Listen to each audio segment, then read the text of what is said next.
Good morning, everyone, and welcome to this Digital Author Talk live from Sydney Opera House, which is where we are right now.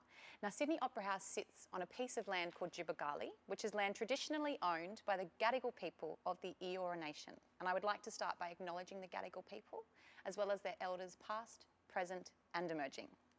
Now, we have over 40 schools joining us this morning from all corners of Australia. We have Bulimba in Queensland, Traralgon in Victoria, Launceston in Tasmania, and Hillston in New South Wales. You are all watching us together along with lots and lots of other schools right here live at the Sydney Opera House.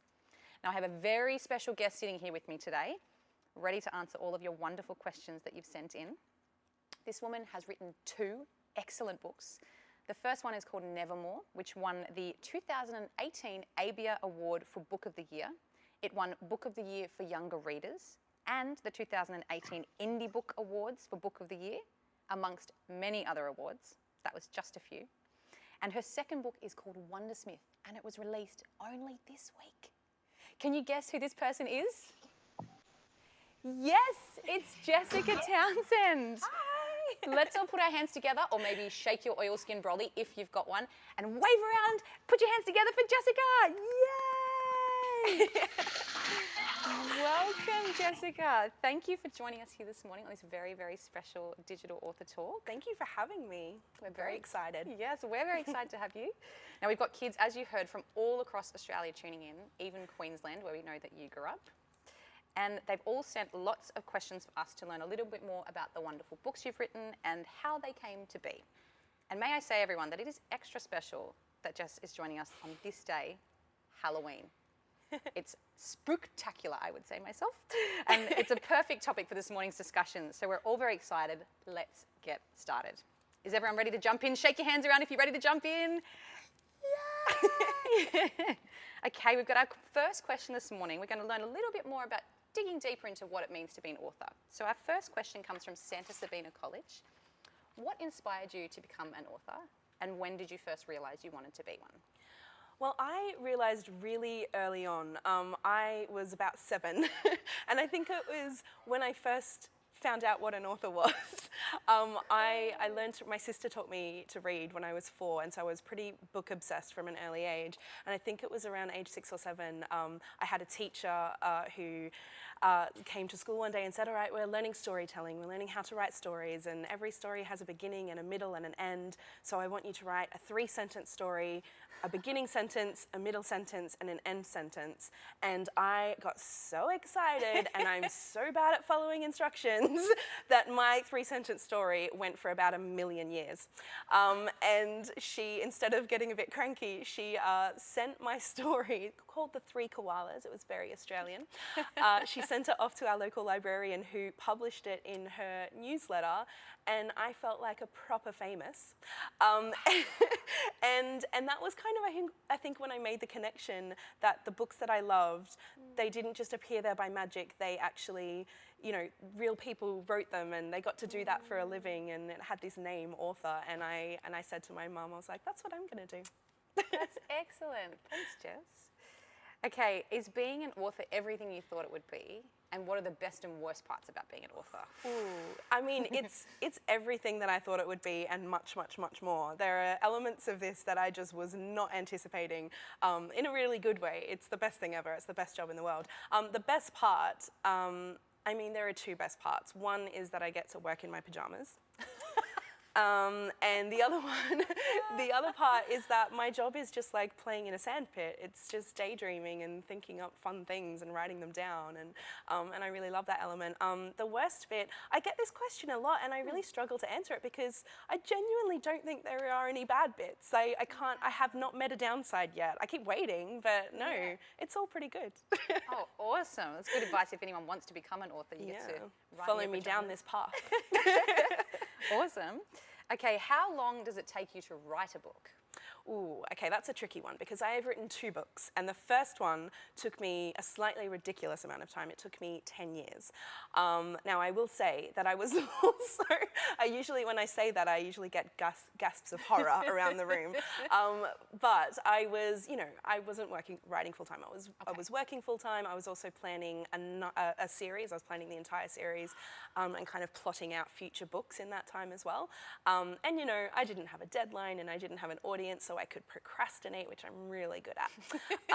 And then the book 2 was a totally different story because suddenly I have a deadline and I have editors and I have readers.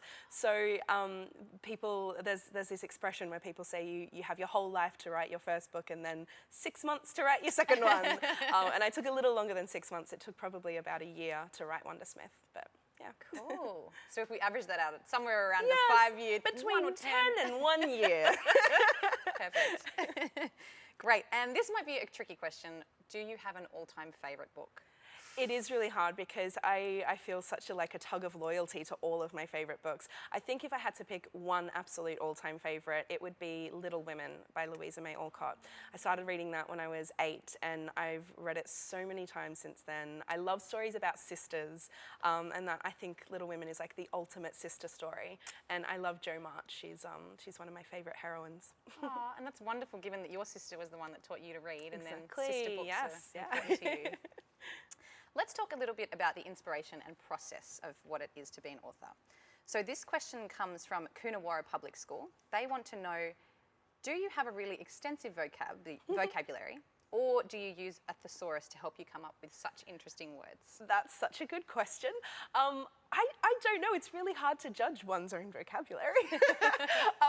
Yeah, I think I have a pretty good vocab. And I think that when I was a kid, that was something that I tried really hard to work on. I was really conscious of the fact that I wanted to learn new and interesting words, and I did.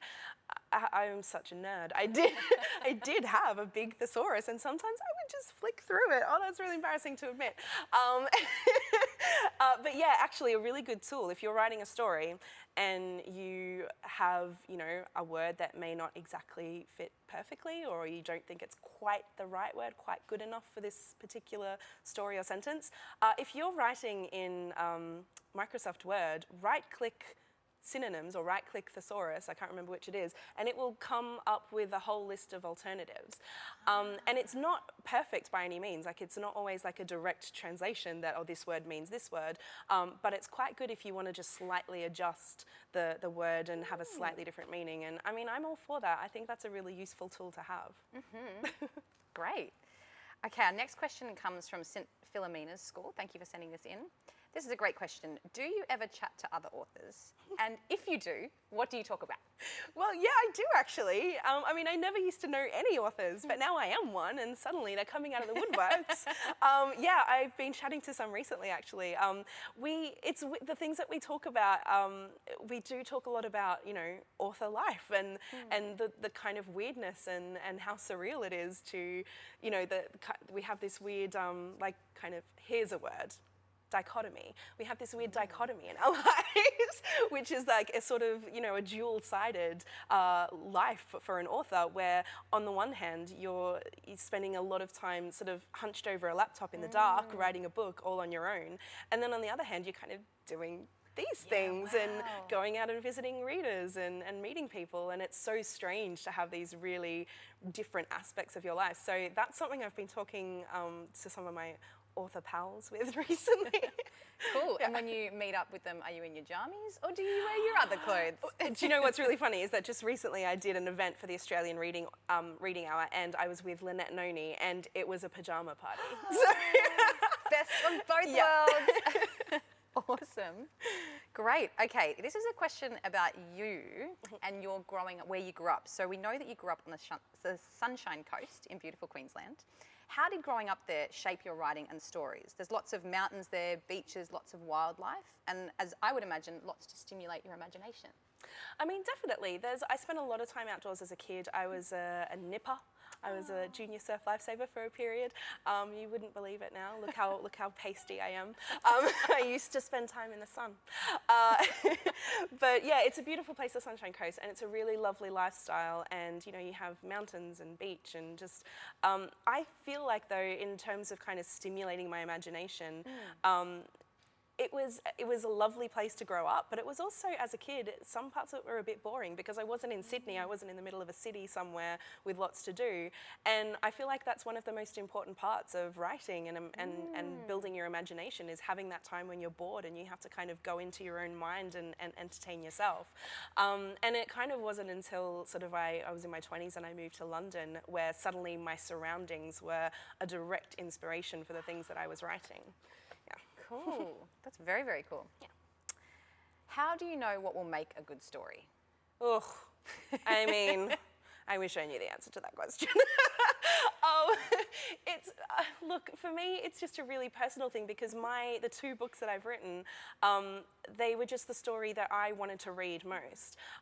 So I don't feel like I have any kind of formula. I don't feel like there is any kind of formula.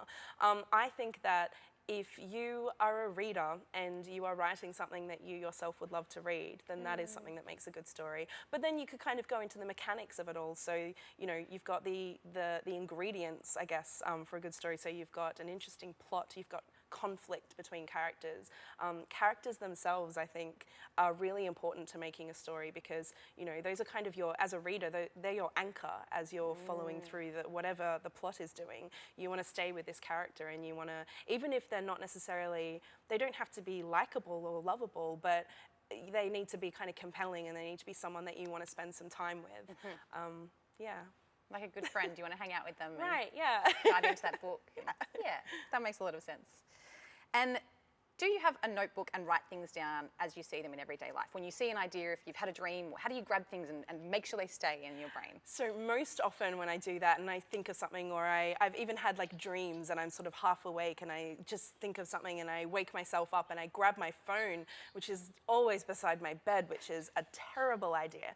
But it's good if you're a writer because you can pick up your phone and there's a little notes app and I write things down and then sometimes I come back to them the next day and they just make no sense whatsoever and I have to try and like decrypt my own, what did I mean to say here? What is this, like flying tortoises? I have no idea what this means. But I also have lots and lots of notebooks and I try to carry one around with me and scribble things down. It's useful to have. Great, cool. Okay, well, we know that the very exciting and sometimes scary, but always adventure-filled Nevermore was Jess's first book. And we know all our students tuning in have had a wonderful time reading this book. And everyone watching, I have some really exciting news to share with you. Jess is going to read an excerpt from the book herself, which is so exciting to have the words directly from the author's mouth. Jess, which section are you going to read from? I am going to read from chapter 10, the beginning of chapter 10, which is called Illegal. And Morrigan has moved into the magical Hotel Deucalion, which is a living magic hotel. And yeah, well, you'll see what happens. Great, thank you. Cool. Chapter 10, Illegal. Room 85 on the 4th floor was slowly becoming Morrigan's bedroom. Every few days, she noticed something new and brilliant, something she loved instantly. Like the mermaid bookends that showed up on her shelf one day, or the black leather armchair shaped like an octopus that curled its tentacles around her while she read. One night several weeks earlier, the bed had changed from a plain white headboard to an ornate wrought iron frame while she slept in it. The Deucalion obviously thought it had made a mistake though, because 2 days later, she woke up swinging in a hammock. Her favourite thing of all was a small framed painting of a bright green jelly sculpture which hung above the toilet. At first she thought it was Jupiter or Fen changing things in secret, testing her gullibility. Until once, in the middle of the night, she stepped into her bathroom for a drink of water, only to see the bathtub growing 4 talon-shaped silver feet before her eyes. Strangest of all, the size and shape of the room were changing. Where once was a single square window, she now had 3 arched ones. One day her bathroom was the size of a ballroom and had a tub like a swimming pool. The next day, it was no bigger than a closet. Soon there were window boxes full of red flowers, a skeleton hat stand wearing a grey fedora in her size, and thick vines of ivy twisting halfway up a stone fireplace. And for the first time ever, Morrigan Crow felt that she was in exactly the right place. Thank you very, very much. Pleasure. Jess. Thank you so much. Well, we have lots of questions that have been sent in about Nevermore, so we'll get stuck into those. This question comes all the way from Coonawarra Public School. How did you decide on the cover art for the book itself? Well, the interesting thing is, I don't necessarily decide on the cover art. I do have cover approval, so I work with my publishers to sort of come to an agreement about what we want to see on the cover. I definitely have had, kind of more involvement than I was sort of expecting. I sort of thought that they would present the cover to me and I would be like, okay, great. But what happened was that they chose an artist whose name is Jim Madsen. He's American and he's very talented. And they presented some of his samples of work to me, and I said, that's brilliant, he looks amazing.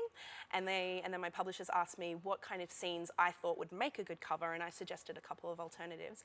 And one of them for Nevermore was obviously the one that made it, which is Morrigan and her friends jumping off the rooftop of the Hotel Deucalion with their umbrellas. And then Jim sketches up those options, we pick the best one, and then it's kind of a process of going back and forth and refining, and I might say, well, actually, this character should look a little bit more like this, and this person's hair looks a little bit more like that. But I've been really lucky. I have a lot of different covers around the world, and I love all of them. They're all really, really different, but I kind of have a special place in my heart for each of them. Aww. I think the Australian one is my favourite. Don't tell the others. And speaking of illustrations and art, why did you choose not to have any illustrations in the book itself? Again, not my choice. Oh. So it's just one of those things, I think. So in the American version, there are illustrations at the head of every chapter. And then in the British version, there's kind of an illustrate, like, there are about 5 or 6 motifs that get repeated throughout the chapters, and then in the Australian one we don't have illustrations. And I mean, I think it's just kind of a space in the book thing and a budget thing maybe, but I also kind of like that, and I sort of prefer it in a way because for me as a reader, I really love the bit where I get to imagine what's happening in my own head, and then I have those pictures really clearly, rather than kind of having someone else's idea in my head. So definitely. Yeah. Cool. Okay, now for some questions about the inspiration for Nevermore. This question comes from St. Philomena's. How did you choose the title and the theme for Nevermore? That's a huge question. Ooh, those are two good questions, really. Yes. So as for the title, names are really important to me. I'm kind of obsessed with names and always have been. For the title for the book, when I realized that this was going to be set in a magical, dangerous, slightly sinister kind of living city, I needed that city, I wanted to name it after the city, and I needed that city to have a name that felt kind of whimsical and magical, but also had that slight dark seam to it and that sort of sinister edge. And Nevermore as a word comes from my favourite poem, which is The Raven by Edgar Allan Poe, which I highly recommend that you seek out and try and read. Maybe your teachers will be so kind as to read it to you. And the raven has a repeated motif through it. The line is, "Quoth the raven, nevermore." And the raven is a fantastic poem. It's quite scary, it's quite dark. And I just loved that because it worked in really well with these like thematic elements that I had of, Morrigan Crow. The name Morrigan is from Irish mythology, and the Morrigan was the goddess of death. I'm so bleak. The Morrigan is the goddess of death, and she had the ability to transform herself into a crow, and then of course the surname Crow, and so it kind of worked in with that, but also I changed the spelling of Nevermore from M-O-R-E to M-O-O-R because it felt kind of geographical, and as a place name that was important to me. Yeah. Cool. Wow, awesome. That's so exciting, and hearing you talk about the scary stuff, the goddess of death, but then you have these extremely fun things like I can't tell you the number of times I read this wishing I had my own brolly rail to get around, not only because of Sydney traffic, but just because my imagination was going wild. So the really, really fun things and fen and all that stuff, and then these dark places, it's extremes, and it makes it so powerful to dance between. Well, those are my favourite stories. Those have always been my favourite stories, are the ones that are really, really quite sinister and quite dark, but then right alongside that, they're incredibly silly and just absurd. Like, my sense of humour is quite silly and quite absurd, and so I love having those together, and just that, here's another vocab word for you kids, the juxtaposition of the silly and the sinister. That's one of my favorite things. I find that really entertaining. So. That's great. Okay, our next question also is from St. Philomena's. Why do you think your book has become so popular so quickly? I mean, search me. I genuinely cannot answer that question. It's a really weird thing because for me, this is such a weird book. I mean, it's so kind of personal to me, and I wrote I spent a really long time writing this, and I wouldn't have been able to finish it because, you know, if I hadn't been writing just the thing that I loved and the thing that really kind of lit me up inside, and I felt like all of these things in this book were so peculiar to me. But I also think that maybe that is the thing that makes it work, because if you're writing a book where you are trying to please people and you're trying to seek out some kind of big audience, then I think that you run the risk of writing something that's really quite generic, and you know, if you try to please people too much, then you know you can't really please anyone. Whereas for me, it was the specificity of writing these really odd things that kind of made me laugh or made me scared. Maybe that's what people are connecting with, is that specificity. I don't know. Yeah, great, very cool. Okay, this is a lovely question from Largs Public School in the Hunter Valley. They have said, this is a two-part question. First part of this question, we are currently listening to the audio presentation of Nevermore, as read by Gemma Whelan. Do you think Gemma's British accent brings anything to the narrative? Yes, so this is a topic that I am always happy to talk about. Not just her British accent. I mean, definitely I was always, you know, as far as audio goes, I always wanted this to be read by someone who is British, because I think that the books have a very British sensibility. I also think in a way, they're quite Australian, but I think they're really Australian in a way that people outside of Australia wouldn't necessarily pick up on, which kind of tickles me, because I feel like we're all in on a secret. Because there are tiny little Australianisms that an English person or an American would just, their eyes would glaze over and they wouldn't pick it up. But overall, I mean, Nevermore is kind of like a fictional London in a way. I spent a lot of my 20s living in London, so they definitely had that British feel to them for me. Gemma Whelan is brilliant. I mean, I think that she is so talented and so funny, and her comic timing is just amazing. And when I first heard this audiobook, I was amazed, and I continue to be amazed, and I've listened to it a couple of times. That's a terrible thing to admit about your own book.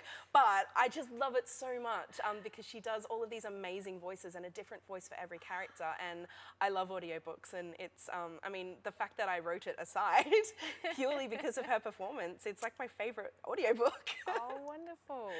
And the second part, I think we kind of maybe will know the answer to this now, but the second part is also, do you think audiobooks are as good as reading books? No, they're terrible. No, yes, I love audiobooks. No, I really love them, and they've been quite useful to me in the last year, because I've had this thing where, you know, I've been trying really hard to write my second book, and that's been taking an awful lot of my time. So every time I sat down with a physical book, I had this overwhelming sense of guilt that I wasn't working on my own book. But the loophole is audiobooks. Because audiobooks fill a lot of dead time where you're walking, or you're doing your makeup, or you're washing the dishes, or you're having breakfast. And so I think audiobooks, I think that we shouldn't be snobby about the way that we consume books, because a book is a book and a story is a story. And I have no snobbishness surrounding ebooks or audiobooks. I think that they're all books and they're all stories.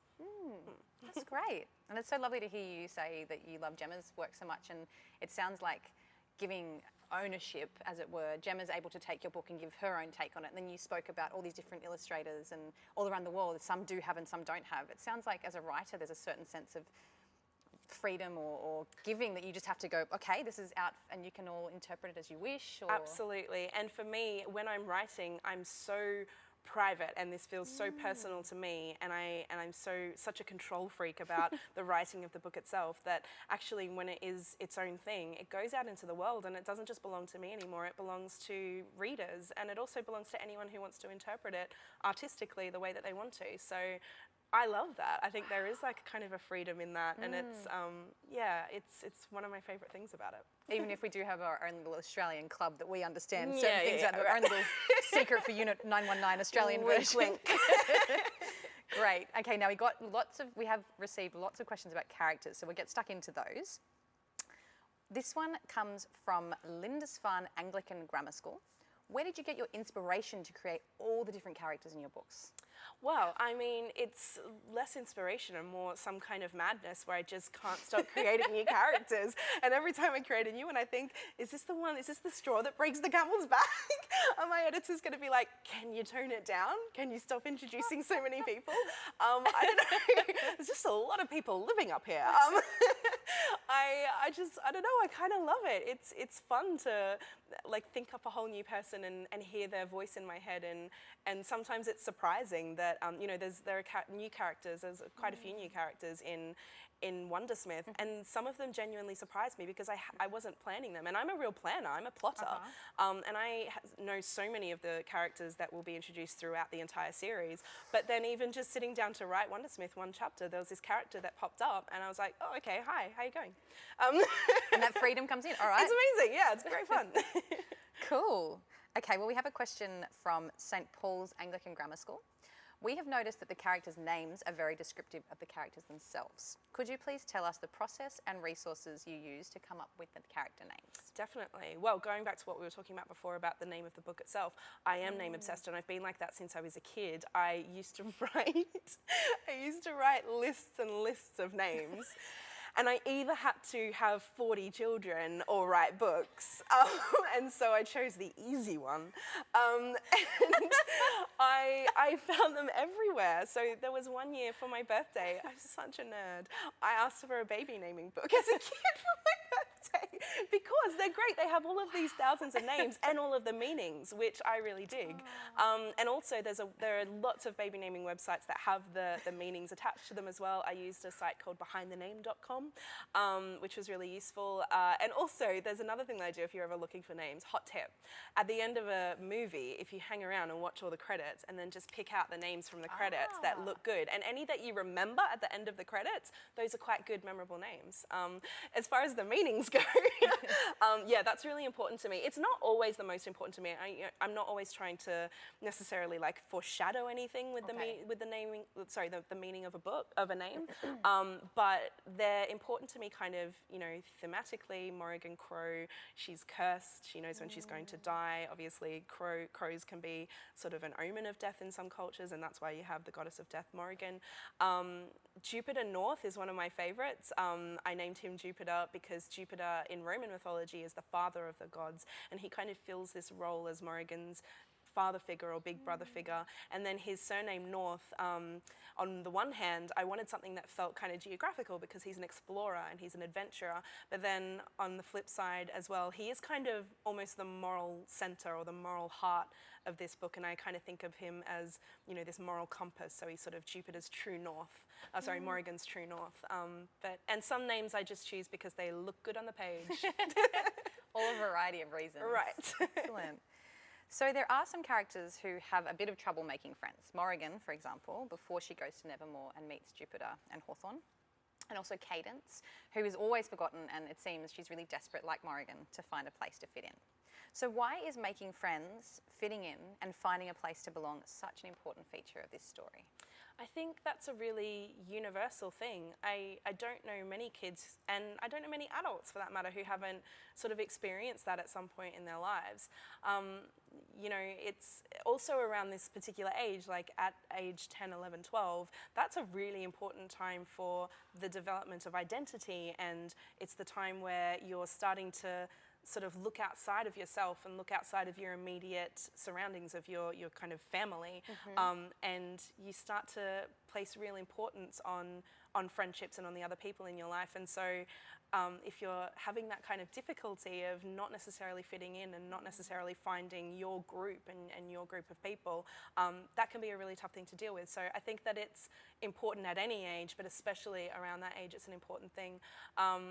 And yeah, sorry, I forgot the other half of your question. I went off on one. No, that's it. You answered it. Why is it so important to have that in the story? And I think you've answered that. There's a friend in the story for maybe kids reading who are wondering where they fit. Morrigan is a mate who also doesn't fit, and absolutely, she figures it out, and maybe figuring it out with her. And that thing about found family as well, friendships aside, Morrigan is the ultimate archetype of the downtrodden child, the unloved child, like Harry Potter and like Matilda and like so many other children's book characters before her. And the fact that she is able to be spirited away into this new magical land. It is kind of the ultimate metaphor for finding your group and finding your tribe. And she does manage to find a family who love her. Excellent. Thank you.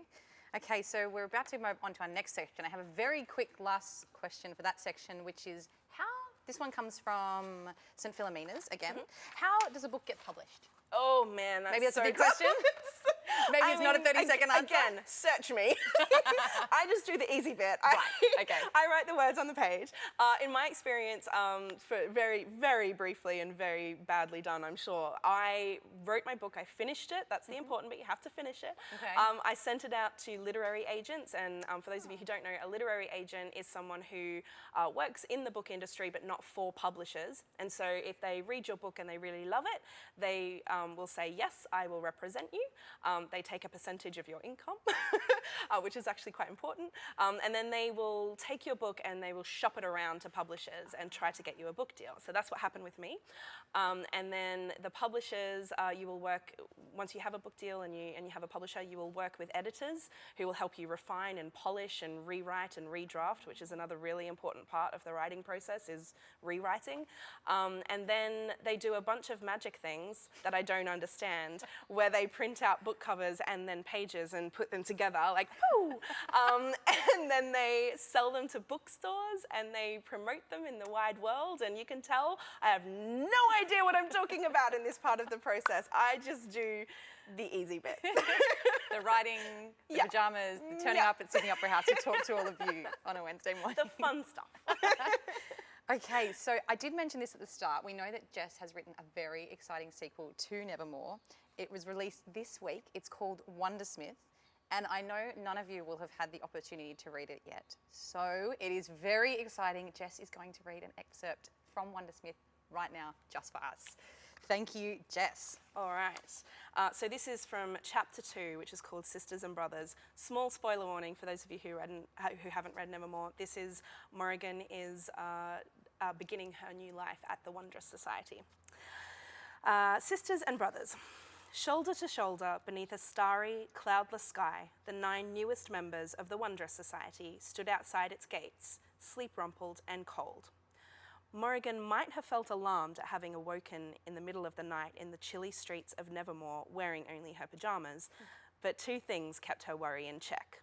Firstly, that the gates of Woonsock had been transformed into an enormous, unseasonably botanical welcome sign, a rainbow-coloured floral tapestry of roses, peonies, daisies, hydrangeas, and twisting green vines that read thrillingly, "Come in and join us." Secondly, that the boy standing to her right, gangly-limbed, curly-headed, one corner of his mouth smeared with the remnants of a bedtime chocolate, was her best friend in the whole world.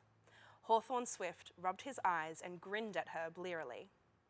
"Oh," he said, as unruffled as ever. He craned his neck around to look at the 7 other children lined up on either side of them. They too were shivering and pyjama-clad, and looked grumpy and alarmed to varying degrees. "One of those weird Woonsock things, is it?" "Must be." "I was having the best dream," he croaked. "I was flying over a jungle on the back of a dragon, and I fell off and tumbled down into the trees, and then I got adopted by a gang of monkeys. They made me their king." Morrigan snorted. "Sounds about right." "My friend is here," she thought happily. Everything was going to be okay. Wow. Thank you so much for that sneak preview of Wundersmith. It's very exciting. So we have a couple of questions about Wundersmith. Great. Santa Sabina College have sent in the first question, which is, how did you get the idea of a second book? Well, I kind of always thought of this as a series, because when I started even just plotting the first book, before I even really seriously started writing it, I realized that the story I wanted to tell was a really big one with lots of characters, as we know. So, you know, the time frame that I was looking at was so long, and the world was so big, and there was so much of the world that I wanted to explore that I knew there was no way I could ever fit this into one book. And so I actually planned the series, and have planned the series as a series of 9 books. So hopefully I'll get to finish the whole series. But yeah, no, I always intended it to be 9, and I had the names of all 9 books before I even really properly started writing book 1. Wow. Thank you, Santa Sabina, for that question, and thank you for your answer. Our next question is from St. Philomena's. This we kind of has just got the insight to, are you going to write any more books in addition to Nevermore and Wundersmith? Which, surprise! Spoiler alert, you're getting lots of sneak peeks, everyone. It's very exciting. Yeah, well, once I've finished this tour promoting Wundersmith, I am about to start on book 3. So there's definitely going to be 3 books, and I have planned it as 9. And it's looking, I've always been pretty pragmatic about, we have to see how the first few books go. But it's actually, in a really exciting way, it's looking pretty positive, and like I might get to finish the whole series of 9, which will be fun. And do you find when you're writing, even if you've got your mindset on the series up to number 3, then 4, do you ever write little short stories or do you know what? I have a lot of ideas. So ideas for me feel quite easy. I feel like ideas are sort of a dime a dozen. It's the execution of ideas that is the really hard thing. I do find it easy to kind of get distracted by a new shiny idea. The way that I sort of get around that is that, I mean, first of all, I have this kind of sprawling, ridiculous world that I've sort of made, and so a lot of my ridiculous ideas can just go into Nevermore, into the series, which is good, because they're always quite silly or quite scary. And if I have something else, maybe like for an older series or a younger book or something like that, I give myself the kind of space to sit down, write it out, put everything on the page that, just talking to myself, put everything on the page that, I can think of, and then I put it away. And I think that's still going to exist if I want to write it between books or after this series or whatever. And I think that that's a really useful thing to do, is to have like a little bank of ideas for whenever. And hopefully you can decode them, not like the ones sometimes on your phone that you It's wake touch and up. go sometimes, I'm not going to lie. Sometimes I think, what was this? Why did you spend 3 hours writing this out? Thank you. Okay, we have another question from Santa Sabina. Oh, we've already answered that one as well. When you wrote Nevermore, did you know that you were going to write Wundersmith? Did you know at the very start of Nevermore, yep, there's going to be more and more, or did it unfold? I think maybe at the very, very, very start, I wasn't kind of thinking in those sort of epic terms, but very, very early on, I think I realised this was bigger than I could tell it in one book. Yeah. Wow. Okay, so we've got some questions about the future. What advice would you give to anyone who's watching who would like to be a writer when they grow up? Do it. It's great. I guess like kind of the more practical advice I would give. First of all, the thing that every writer will tell you is read as much as you can, and read, first of all, read widely. So I would say, read from all different genres, all different kinds of writers, read as diversely as you can. And then when you find the thing that the kind of story that sort of excites you and lights you up inside, then read deeply. So if you decide that fantasy is the thing that you love, try and get hold of, as much fantasy as you can read. The other thing that I would say is that the most kind of important thing for me is the ability to daydream and the ability to be bored, as we sort of touched on a little bit earlier. Being bored is like, it's a rare thing in 2018, because, and even for me, and I don't mean this to sound kind of lecture-y or preachy, but we have so much content coming at us so constantly. We have phones and iPads and computers and TVs, and it's hard to find any kind of room to be bored, because we can instantly entertain ourselves and we have that instant gratification. And, I find that for when I was a kid, I feel like I spent so much time just being bored and saying, "Mum, I'm bored," and Mum would be like, "Go on, entertain yourself." And I would, and I could entertain myself for hours just daydreaming and thinking up stories and having little toys and making them do interesting, fun things. And I think that was a really important part of my development as a writer. So if you're serious and you really want to be a writer, try and sort of develop your daydreaming abilities by being bored. And it's not just important for writing. I think that having a really strongly developed imagination is important just for being a human, and that's what helps us develop empathy with other people and makes us kinder people. So those are the two things: read and daydream. Great advice, it sounds like. And we have a question from King Koppel in Rose Bay. if you could tell your younger writing self anything, what would you, if this was young Jess sitting right here opposite you, what would you say to her? I would say to her, finish. Finish the thing that you are working on, Jess. I would also say to her, be patient, because, you know, when I first had the idea for this story, I was 18, and I thought, cool, I'm going to write this in 6 months. Like, narrator reads over the top, she did not write this in 6 months. And I actually think that that was also really important, you know, in hindsight, that I took the time that I could sort of incubate the story and really let it develop as it needed to develop. Because if I had written that book in 6 months, it would have been a totally different book, and I don't think it would have been anywhere near like the story that it is and how important it is to me. So I would say, be patient, but hurry up and finish. At the same time. Yeah. Now try and decode that, little Jess. Great. Okay, so we've got some time for some more questions. I want to ask you a question about two particular characters in Nevermore. Characters Jack and Noelle. So we know that Jack and Noelle can be bullies at times. Why do you think it is important to include characters in your stories who are bullies and characters who are bullied? Why is that important for you? Well, going to the second half of the story, I think the being bullied, and I would sort of equate that with any of the kind of scary and confronting things that happen in the book. I think that those are really important things to have, particularly in children's stories, because, you know, it's important to be able to kind of face those problems in what feels like a safe space and in what feels like a safe way, where you know that there is going to be an outcome here, that you are going to be able to witness a character going through this thing. And so many kids go through bullying. I went through bullying when I was a kid, and you know, it was stories like that that kind of got me through and made me realize that that there's a way to overcome these things and there's a way to deal with them. And as far as the aspect of being bullies, I mean, you know, like characters like Noelle and especially Jack and even Cadence to an extent, those aren't terrible characters. You know, like they're not villains. They're real kids, and sometimes real kids bully, and sometimes real kids say mean things. And I think that probably most of us have said things that we regret and been mean at times. And so I think it's also important to be able to show the different sides of characters and the different sides of people, and the way that, again, you know, you can kind of move past those behaviours and maybe become a bit of a nicer person.